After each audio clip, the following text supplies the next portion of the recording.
ಕೆಲವು ವರ್ಷಗಳ ಮುಂಚೆ ಒಂದು ಕಾರ್ ಲಾಂಚ್ ಆಯಿತು. ಅದು ಟೊಯೋಟಾ ಫಾರ್ಚುನರ್. ಇದು 2009ರಲ್ಲಿ ಇಂಡಿಯಾದಲ್ಲಿ ಲಾಂಚ್ ಆಯಿತು. ಸೊ 2009ರಲ್ಲಿ ಇದು ಲಾಂಚ್ ಆಗೋದಕ್ಕಿಂತ ಮುಂಚೆ ಇದೇ ಥರದ ಒಂದು ಕಾರ್ ಲಾಂಚ್ ಆಗಿತ್ತು ಇಂಡಿಯಾದಲ್ಲಿ. ಅದು ಫಾರ್ಡ್ನ ಎಂಡೋವರ್. ಸೊ ಫಾರ್ಡ್ನ ಎಂಡೋವರ್ಗೆ ಕಾಂಪಿಟೇಟರ್ ಆಗಿ 2009ರಲ್ಲಿ ಟೊಯೋಟಾ ಫಾರ್ಚುನರ್ ಬರುತ್ತೆ. ಸೊ ಟೊಯೋಟಾ ಫಾರ್ಚುನರ್ ಬಂದಾದ ನಂತರ ಯಾವುದೇ ರೀತಿಯ ಕಾಂಪಿಟೇಷನ್ ಅದಕ್ಕೆ ಕಾಣಿಸ್ಲಿಲ್ಲ. ಸೊ ಬರ್ತಾ ಎಲ್ಲೋ ಒಂದು ಕಡೆ ಎಂಡೋವರ್ ಕೂಡ ಫೇಸ್ ಲಿಫ್ಟ್ ಮಾಡ್ತಾ ಕಾಂಪಿಟೇಷನ್ ಕೊಡ್ತಾ ಬಂದರು.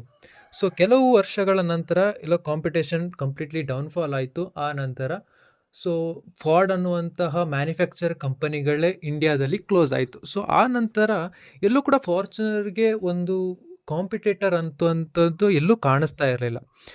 ಸೊ ಅದಕ್ಕಾಗಿ ಫಾರ್ಚುನರನ್ನು ತಗೊಂಡ್ರೆ ಒಂದು ಪ್ರೆಸ್ಟಿಜಿಯಸ್ ವ್ಯಾಲ್ಯೂ ಅಂತ ಇಂಡಿಯಾದಲ್ಲಿ ತುಂಬ ಜನ ಅಂದ್ಕೊಂಡಿದ್ದಾರೆ. ಸೊ ಇದು ಎಷ್ಟರ ಮಟ್ಟಿಗೆ ನಿಜ ಅಂತ ಹೇಳೋದಾದರೆ, ಸೊ ರೀಸೆಂಟ್ಲಿ ಇಷ್ಟು ವರ್ಷಗಳ ಹತ್ರ ನೋಡಿದಾಗ ಎಲ್ಲೋ ಒಂದು ಕಡೆ ಜನ ಹೇಳ್ತಾ ಇರುವಂತಹ ಅಭಿಪ್ರಾಯ ಸರಿ ಅಂತಲೇ ನನ್ನ ಪ್ರಕಾರ ನನಗಂತೂ ಅನ್ನಿಸ್ತಾ ಇತ್ತು. ಸೊ ರೀಸೆಂಟ್ಲಿ ಲಾಸ್ಟ್ 2 ವೀಕ್ಸಿಂದ ನೋಡಿದಾಗ 2 ಕಾರ್ಗಳು ಲಾಂಚ್ ಆಗಿದೆ. ಅದು ಕೂಡ ಟೊಯೋಟಾ. ಅವರು ಓಪನ್ಲಿ ಹೇಳ್ತಾ ಇದ್ದಾರೆ, ನಾವು ಟೊಯೋಟಾ ಫಾರ್ಚುನರ್ಗೆ ಕಾಂಪಿಟೇಟರ್ ಆಗಿಯೇ ನಾವು ಈ ಕಾರನ್ನು ಲಾಂಚ್ ಮಾಡ್ತಾ ಇದ್ದೀವಿ ಅಂತ. ಸೊ ಆ ಕಾರ್ 2 ಬಂದುಬಿಟ್ಟು ಕಳೆದ 2 ವಾರಕ್ಕಿಂತ ಮುಂಚೆ ಲಾಂಚ್ ಆದಂತಹ ಒಂದು ಫೋಕ್ಸ್ ವ್ಯಾಗನ್ನ ಟೈರಾನ್. ಇನ್ನೊಂದು ಬಂದು ರೀಸೆಂಟ್ಲಿ ಮೊನ್ನೆ ಅಷ್ಟೇ ಲಾಂಚ್ ಆಯಿತು MG ಮೆಜೆಸ್ಟರ್. ಸೊ ನಾನು ಈ ವಿಡಿಯೋದಲ್ಲಿ ಬಂದು ಕಂಪ್ಲೀಟ್ಲಿ 3 ಕಾರ್ಗಳಾದಂತಹ ಟೊಯೋಟಾ ಫಾರ್ಚುನರ್ ಇರ್ಬೋದು, ಟೈರಾನ್ ಆಗಿರ್ಬೋದು, ಮತ್ತೊಂದು MGಯ ಮೆಜೆಸ್ಟರ್ ಆಗಿರ್ಬೋದು. ಇದು 3ರಲ್ಲಿ ಯಾವುದು ಬೆಸ್ಟ್, ಯಾವುದು ವ್ಯಾಲ್ಯೂ ಫಾರ್ ಮನಿ ಆಗುತ್ತೆ, ಸೊ ಯಾವುದು ನೀವು ಪರ್ಚೇಸ್ ಮಾಡ್ಬೋದು, ಯಾಕೆ ಅದನ್ನು ಪರ್ಚೇಸ್ ಮಾಡ್ಬೋದು ಅನ್ನೋದನ್ನು ನಾನು ವಿಡಿಯೋದಲ್ಲಿ ಕಂಪ್ಲೀಟ್ಲಿ ಎಕ್ಸ್ಪ್ಲೇನ್ ಮಾಡ್ತೀನಿ. ನೀವಿನ್ನೂ ನಮ್ಮ ಚಾನಲನ್ನು ಸಬ್ಸ್ಕ್ರೈಬ್ ಮಾಡಿಲ್ಲ ಅಂದರೆ ದಯವಿಟ್ಟು ಸಬ್ಸ್ಕ್ರೈಬ್ ಮಾಡ್ಕೊಳ್ಳಿ. ಮೊದಲಿಗೆ ನಾನು ಹೇಳೋದಾದರೆ, ನೀವು ಏನಾದರೂ ಕಾರನ್ನು ಪರ್ಚೇಸ್ ಮಾಡುವಂತಹ ಪ್ಲ್ಯಾನ್ನಲ್ಲಿದ್ದರೆ ದಯವಿಟ್ಟು ವ್ಯಾಲ್ಯೂ ಫಾರ್ ಮನಿ ಅಂತಲೇ ತಗೊಳ್ಳಿ. ಸೊ ಅದು ನಿಮ್ಮದೇ ಹಣ ಆಗಿರೋದ್ರಿಂದ ಸುಮ್ಮನೆ ಹಣವನ್ನು ಸ್ಟೇಟಸ್ಗೋಸ್ಕರ ವೇಸ್ಟ್ ಮಾಡಬೇಡಿ. ಭವಿಷ್ಯ ಕಂಪನಿಗಳು ಇವತ್ತಿರುತ್ತೆ, ಭವಿಷ್ಯ ಮಾರ್ಕೆಟಿಂಗ್ ಬಿದ್ದೋದ್ರೆ ಕಂಪನಿ ಕ್ಲೋಸ್ ಆಗುತ್ತೆ, ಮ್ಯಾನುಫ್ಯಾಕ್ಚರಿಂಗ್ ಕೂಡ ಕ್ಲೋಸ್ ಆಗುತ್ತೆ.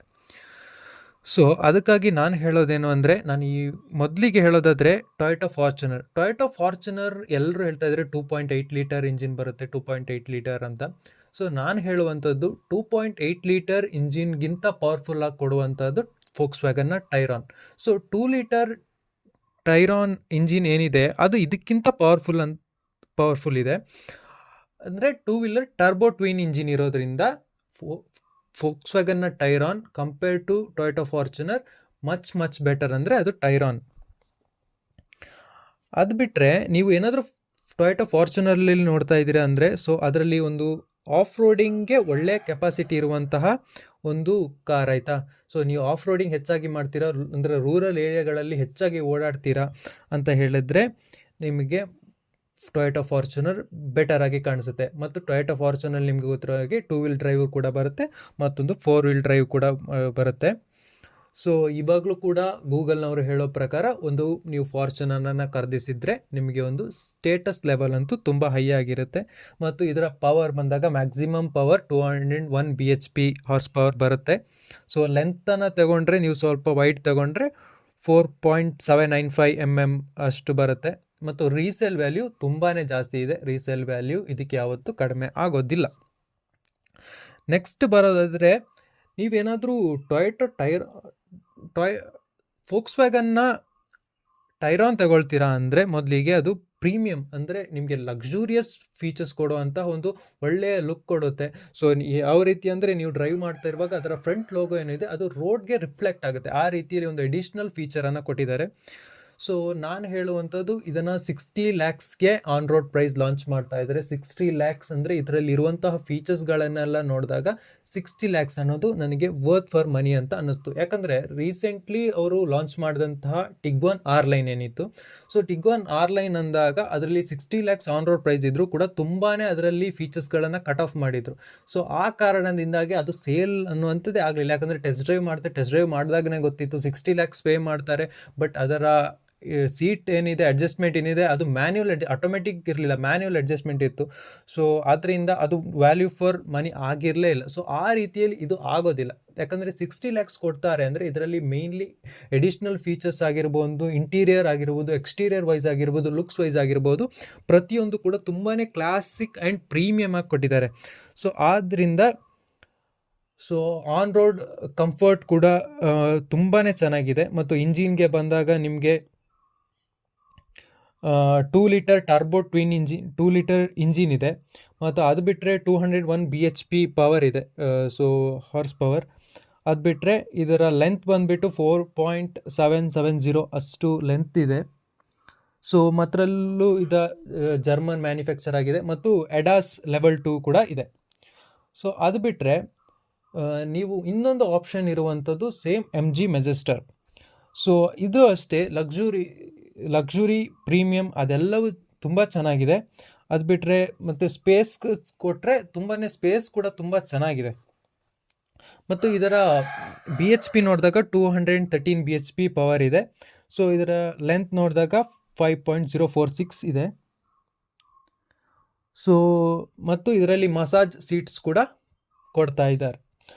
ಇದನ್ನು ರೀಸೆಂಟ್ಲಿ ಅವರ ವಿಡಿಯೋಗಳು ಲಾಂಚ್ ಮಾಡಿದಾಗ ತುಂಬಾ ಒಳ್ಳೆಯ ಒಂದು ಕಂಫರ್ಟ್ ಅನ್ನೋದಕ್ಕಿಂತ ಒಂದು ಒಳ್ಳೆಯ ಎಡಿಷ್ನಲ್ ಫೀಚರ್ಸ್ ಅಂದರೆ ಎಲ್ಲಿ ಆಫ್ ರೋಡಿಂಗ್ ಇರ್ಬೋದು, ವಾಟರ್ ಇರ್ಬೋದು, ಯಾವುದರಲ್ಲೂ ಹೋದರೂ ಕೂಡ ಏನು ಪ್ರಾಬ್ಲಮ್ ಆಗೋದಿಲ್ಲ ಅನ್ನೋದನ್ನ ಹೆಚ್ಚಾಗಿ ತೋರಿಸ್ತಾ ಇದ್ದಾರೆ. ಆಫ್ ರೋಡಿಂಗ್ ಇರ್ಬೋದು, ಪ್ರತಿಯೊಂದು ಯಾವುದೇ ರೀತಿಯ ರೋಡ್ನಲ್ಲೂ ಕೂಡ ನೀವು ಡ್ರೈವ್ ಮಾಡ್ಬೋದು ಅನ್ನುವಂತಹ ಒಂದು ಇನ್ಫಾರ್ಮೇಷನನ್ನು ಇವರು ಅದರಲ್ಲಿ ಅಫಿಷಿಯಲ್ ಪೇಜ್ಗಳಲ್ಲೆಲ್ಲ ನೀವು ಬೇಕಿದ್ರೆ ಇನ್ಸ್ಟಾಗ್ರಾಮ್ ಪೇಜ್ಗಳಿದೆ, ಅಲ್ಲಿ ಬೇಕಿದ್ರೆ ಚೆಕ್ ಮಾಡ್ಬೋದು. ಮತ್ತೊಂದು ಪ್ರೈಸಿಂಗ್ನ ವಿಚಾರಕ್ಕೆ ಬರೋದಾದರೆ MGಯ ಮೆಜೆಸ್ಟರ್ ಅನ್ನುವಂಥದ್ದು 2 ಡ್ರೈವ್ ಆಗ್ತಾ ಇದೆ. ಅಂದರೆ 2 ವೀಲ್ ಡ್ರೈವ್ನಲ್ಲೂ ಇದೆ, ಮತ್ತೊಂದು 4 ವೀಲ್ ಡ್ರೈವ್ನಲ್ಲೂ ಕೂಡ ಇದೆ. ಅದು ಬಿಟ್ಟರೆ ಟೊಯೋಟಾ ಫಾರ್ಚುನರ್ ನೀವು ಏನಾದರೂ 2 ವೀಲ್ ಡ್ರೈವ್ಗೆ ಹೋಗ್ತೀರಾ ಅಂದರೆ ಆನ್ ರೋಡ್ ಪ್ರೈಸ್ ನಿಮಗೆ ಎಕ್ಸಾಕ್ಟ್ಲಿ 42.5 ಲ್ಯಾಕ್ ಆಗುತ್ತೆ. 42,50,000 ರೇಂಜ್ನಲ್ಲಿ ನಿಮಗೆ ಆನ್ ರೋಡ್ ಪ್ರೈಸಲ್ಲಿ ಬರುತ್ತೆ. ಅದು ನೀವು ಬ್ಯಾಂಗ್ಳೂರವರಾಗಿದ್ದರೆ 42,25,000 ಚೇಂಜಸ್ನಲ್ಲಿ ನಿಮಗೆ ಅದೇ ಆನ್ ರೋಡ್ ಪ್ರೈಸ್ನಲ್ಲಿ ಬರುತ್ತೆ. ಇನ್ ಕೇಸ್ ನೀವೇನಾದರೂ 4 ವೀಲ್ ಡ್ರೈವ್ಗೆ ಹೋಗ್ತೀರಾ ಅಂದರೆ 4 ವೀಲ್ ಡ್ರೈವ್ ಬಂದಾಗ ನಿಮಗೆ ಆನ್ ರೋಡ್ ಪ್ರೈಸ್ ಎಕ್ಸಾಕ್ಟ್ ಬ್ಯಾಂಗ್ಳೂರ್ನಲ್ಲಿ 47,81,000 ಆಗುತ್ತೆ. ನೀವೇನಾದರೂ 4 ವೀಲ್ ಡ್ರೈವ್ ನೋಡ್ತಾ ಇದ್ದೀರಾ ಅಂದರೆ. ಅದು ಬಿಟ್ಟರೆ ನಿಮಗೆ MGಯ ಮೆಜೆಸ್ಟರ್ ಬಂದಾಗ ಅದರಲ್ಲೂ ಕೂಡ 2 ವೀಲ್ ಡ್ರೈವ್ ಏನಿದೆ ಅದು ಆನ್ ರೋಡ್ ಪ್ರೈಸ್, ಇದು showroom price, on road price surely confirm ಆಗಿ ಅವರು ಹೇಳಲಿಲ್ಲ. ಒಂದು ಪ್ರೈಸನ್ನು ಕೊಟ್ಟಿದ್ದಾರೆ 39.5 ಲ್ಯಾಕ್ 39,50,000 ಕೊಟ್ಟಿದ್ದಾರೆ. ಅದು ಒಂದು ಲೆಕ್ಕದಲ್ಲಿ ಬೆಟರ್ ಆಗಿದೆ. ಯಾಕಂದರೆ ತುಂಬಾ ಎಡಿಷ್ನಲ್ ಫೀಚರ್ಸ್ ಇದೆ ಮತ್ತು ಕಂಫರ್ಟ್ ಎಲ್ಲವನ್ನು ನೋಡಿದಾಗ ಮೆಜೆಸ್ಟರ್ ಒಂದು ಲೆಕ್ಕದಲ್ಲಿ ವ್ಯಾಲ್ಯೂ ಫಾರ್ ಮನಿ ಅಂತ ನನಗೆ ಅನ್ನಿಸ್ತಾ ಇದೆ. 4 ವೀಲ್ ಡ್ರೈವ್ಗೆ ನೀವು ಬರ್ತೀರ ಅಂದರೆ 43,25,000 ಆಗುತ್ತೆ. ಎಕ್ಸಾಕ್ಟ್ ಈ ಅಮೌಂಟ್ನಲ್ಲಿ ಏನಾದರೂ ಲಾಂಚ್ ಆಗುತ್ತೆ, ಆನ್ ರೋಡ್ ಪ್ರೈಸ್ ಸಿಗುತ್ತೆ ಅಂದರೆ ದಯವಿಟ್ಟು MGಯನ್ನೇ ಪ್ರಿಫರ್ ಮಾಡಿ. ನೀವು 60 ಲ್ಯಾಕ್ಸ್ ಕೊಟ್ಟು ಅದು ತಗೊಳ್ಳೋದಕ್ಕಿಂತ ಇದು ಮಚ್ ಬೆಟರ್ ಆಗಿ ನನಗೆ ಕಾಣ್ತಾ ಇದೆ. ಇದು 3 ತಗೊಳ್ಳುವಾಗ ಯಾಕೆ 3 ಕಾರ್ಗಳು ಅಂದರೆ ಫಾರ್ಚುನರ್ ಯಾಕೆ ಅಂದರೆ ನೀವೊಂದು 10 ಇಯರ್ಸ್ ಏನೂ ಪ್ರಾಬ್ಲಮ್ ಆಗಲ್ಲ. ರೂರಲ್ ಏರಿಯಾಗಳಲ್ಲಿ ಓಡಾಡ್ತೀರಾ, 10 ಇಯರ್ಸ್ ಓಡಾಡ್ತೀರಾ ಅಂದರೆ ರೆಗ್ಯುಲರಾಗಿ ಡ್ರೈವ್ ಮಾಡ್ತೀರಾ, ಹೆಚ್ಚಾಗಿ ಓಡಾಡಿಸ್ತೀರಾ ಅಂದರೆ ಫಾರ್ಚುನರ್ನ ನೀವು ಪ್ರಿಫರ್ ಮಾಡಿ. ಮತ್ತು ಹೆಚ್ಚು ಪಿಕಪ್ ಬೇಕು, ಹೆಚ್ಚು ಪವರ್ಫುಲ್ ಆಗಿ ಬೇಕು ಅಂದರೆ ನಿಮಗೆ MGಯ ಮೆಜೆಸ್ಟರನ್ನು ಚೂಸ್ ಮಾಡಿ. ಒಂದು ವೇಳೆ ನೀವು ಏನಾದರೂ ಪ್ರೀಮಿಯಂ ಕೊಡ್ತೀರಾ, ಒಂದು ಫ್ಯಾಮಿಲಿ ಕಂಫರ್ಟ್ಗೆ ಕೊಡ್ತೀರಾ ಅಂತ ಹೇಳಿದ್ರೆ ನೀವು ಅದನ್ನು ಟೈರಾನನ್ನು ಪ್ರಿಫರ್ ಮಾಡ್ಬೋದು. ಇಷ್ಟು ಇವತ್ತಿನ ವಿಡಿಯೋ. ವಿಡಿಯೋದ ಬಗ್ಗೆ ನಿಮಗೇನು ಅನ್ನಿಸ್ತು ಕಮೆಂಟ್ ಮಾಡಿ. Thank you.